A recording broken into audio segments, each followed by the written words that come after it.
back, relax, and maybe get yourself a snack. Me and you gonna have a little chat about books.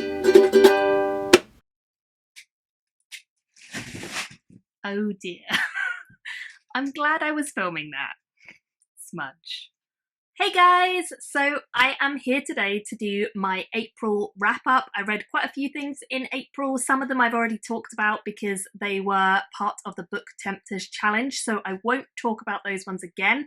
But the rest of them were part of the O.W.Ls readathon, for which I had to read 4 different books and they had to fit 4 different prompts. So I'm going for the graphic designer career path, and I did manage to read all 4 of the books for the O.W.Ls, so I'm very pleased about that. So the first thing I read in the month of April was actually for the Booktube SFF Awards, and that was A Memory Called Empire. And this one, it was a bit hit and miss with me. It was a very slow start, I found, and it took me a while to get into it. However, once I did get into it, I actually really enjoyed it. It's very political, and that's the sort of thing I don't usually enjoy. So I was a little hesitant about kind of getting into it and whether I'd like it, but I did. I really enjoyed it. I think it grows on you the more you read. It's about this ambassador from one planet going to another planet called the Texkalani planet, and they are going into this alien race kind of on their own. They don't really know too much about what the setup is.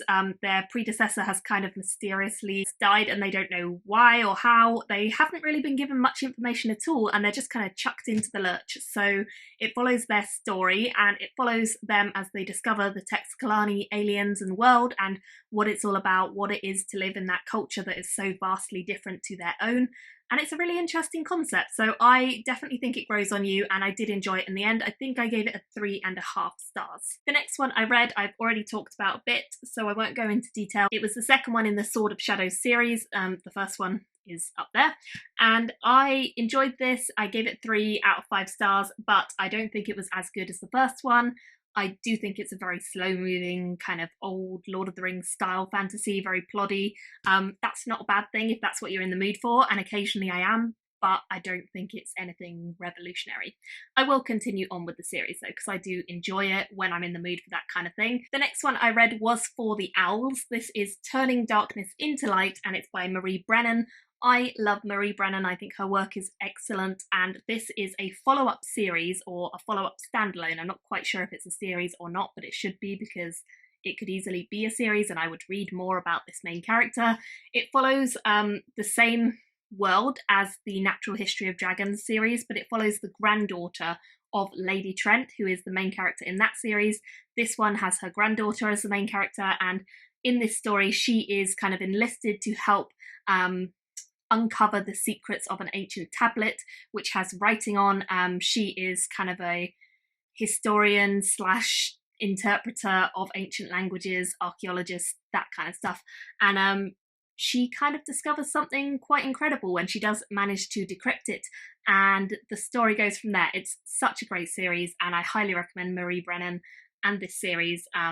So I loved it, of course. And I gave it 4 out of 5 stars. The next one I read was for Booktube SFF. I audiobooked it, and it was the 10,000 Doors of January. I enjoyed this one a lot more than I thought I would. I think it starts very slow, and it took me a while to kind of connect up the characters. You're following January as a character and her life, which is fairly privileged at the start, but then due to various things it kind of goes downhill, and you're just following her as she discovers about her past. And then there's another storyline which is about people who are traveling through doorways in the world and what they're up to, and eventually the two kind of come together. And I think it's a really heartwarming story. I think it definitely feels like the more you get to know the characters, the more you kind of enjoy their personalities and story. But I do think it takes a little while to get going, so if you are going to read it, I would say definitely stick with it for about 1/3 of the way, because I don't think it hooked me at first, which is the only reason it didn't get higher rating, but in the end I really enjoyed it, and I definitely felt like sympathy and heartfelt emotion for the main character by the end of the book, so I gave it a 4 out of 5 stars. Next up, I read this one for the Book Tempters challenge. This one took me a little while because it's chunky, but I'm glad that I have finally managed to progress with this series, and I just have the last one in the series to read now. It's the second quartet by David Hare, and it's big epic fantasy, lots of politics, lots of rivaling families, rivaling groups of people. And this one definitely is quite political, but it feels a little bit like a filler book to me. I also feel like there's some dodgy sexy stuff, which admittedly this whole series and the previous do have books that have a lot of sexy time, and some of it's not very nicely done, some of it's great. It's a bit of a mixture, but there's a lot of it. Kind of like Game of Thrones, I suppose. And yeah, I think that there were bits of this that I didn't love, and I would have liked it to be a little bit more exciting and kind of fast moving. I feel like not very much happened for the amount of pages that we have, so I gave it 3 out of 5 stars, and I will continue and finish the series, but I'm hoping the last book in the series is like the epic climax that I'm rooting for, so we'll see. The next one I have read is The Good Immigrant USA, and this is a collection of short stories, all by these people at the top here, so loads and loads of them. Some you might recognise, some I didn't recognise. Well, actually quite a few I didn't recognise, but some are a little bit more well known.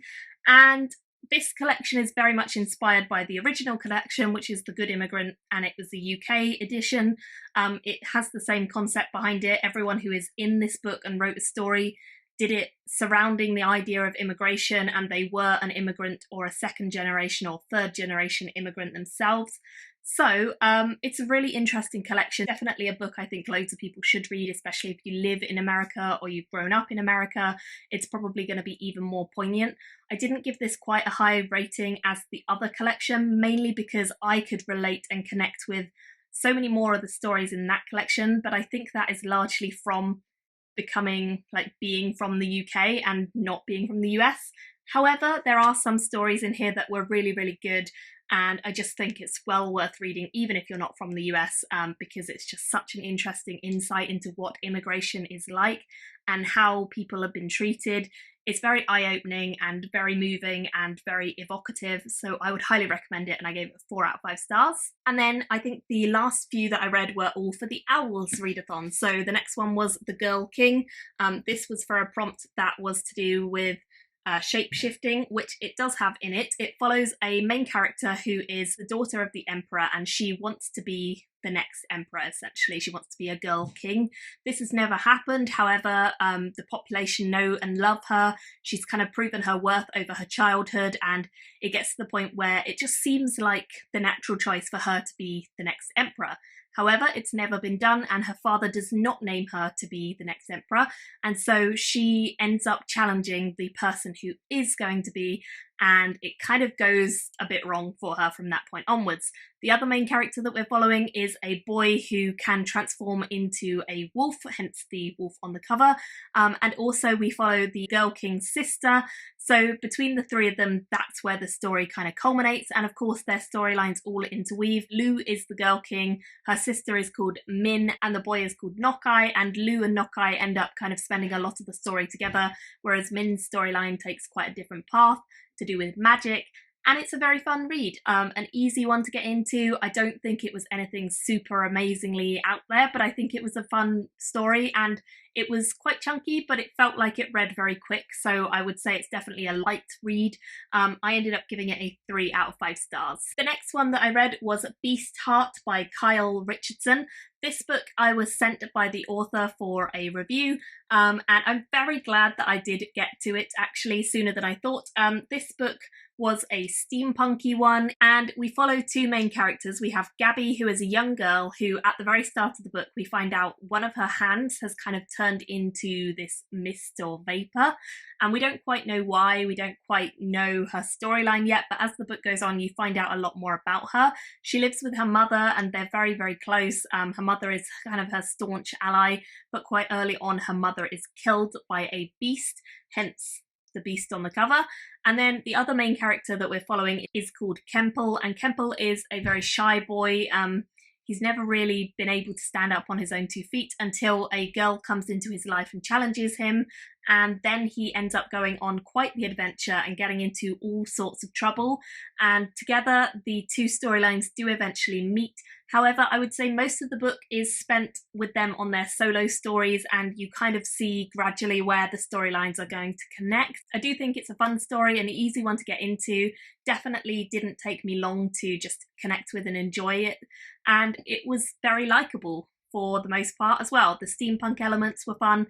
I do think I anticipated some of the surprises, but that's not necessarily a bad thing, and I think the younger reader would probably enjoy this more because it was definitely geared towards a kind of YA audience, I think. Overall, definitely enjoyed it, and I would recommend this for anyone who likes kind of a light steampunk romp around the city. Definitely had a mystery element to it as well, and yeah, a lot of fun. And then the final one I read is The Witch Who Courted Death by Maria Lewis, which the prompt was something about witches, so it definitely has witches. I didn't love this one that much. I feel like it had so much potential and yet it didn't quite pay off. There were a lot of bits that I really felt like could have been done better, and I don't know if this is a debut or not, but I feel like it feels that way. It doesn't feel quite that polished.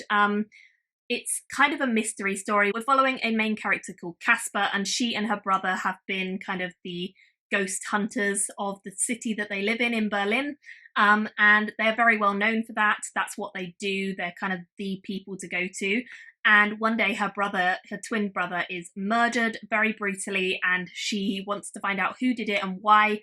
It's a very mysterious death because there's clearly something going on behind the motive, and she investigates deeply what has happened, and she ends up kind of stumbling across this almost cult-like organization, and from that point onwards she is kind of acting towards bringing this cult down. She ends up meeting a witch later on, hence the witch in the title, and the witch and her daughter were my favourite characters in the book. They were really, really fun. I highly recommend the book just for those two. However, I don't think the story it didn't quite pay off in the way I was hoping. I think there's more to come, and I'd be interested to kind of hear what happened next, I guess, but I don't know that I would bother picking it up. I actually think I'm going to give this one away because I gave it 2 stars in the end, like 2.5. It was so middle of the road. Like, it was fun, but it's not memorable. It didn't quite pay off, and I just don't feel like it was as good as I wanted it to be. So that was a bit of a shame, but that was the last one I read in the month of April. So those are all the books I read. I'd love to have your comments if you guys have read any of them, or if you want to read any of them, or let me know what you guys read in April. What was your favourite read of the month? And that's it. So thank you guys so much for watching, and I will see you soon in another video. Bye guys! Thank you for watching my video today. Go pick up a book, then come back and chat with me again.